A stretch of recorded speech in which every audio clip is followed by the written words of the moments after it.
জন্মেছিলাম এক বিষণ্ণ বর্ষায়, কিন্তু আমার প্রিয় ঋতু বসন্ত।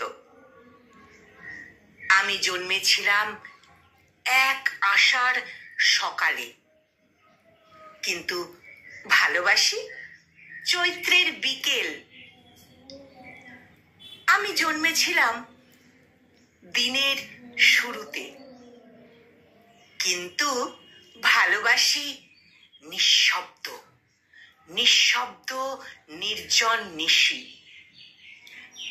আমি জন্মেছিলাম ছায়া সুনিবিড় গ্রামে। ভালোবাসি ভালোবাসি বৃক্ষহীন রৌদ্র দগ্ধ ঢাকা। জন্মের সময় আমি খুব খুব কেঁদেছিলাম। এখন আমার সব কিছুতেই হাসি পায়। আমি জন্মের প্রয়োজনে ছোট্ট হয়েছিলাম, এখন মৃত্যুর প্রয়োজনে বড় হচ্ছি। আমি জন্মের প্রয়োজনে ছোট্ট হয়েছিলাম, এখন মৃত্যুর প্রয়োজনে বড় হচ্ছি।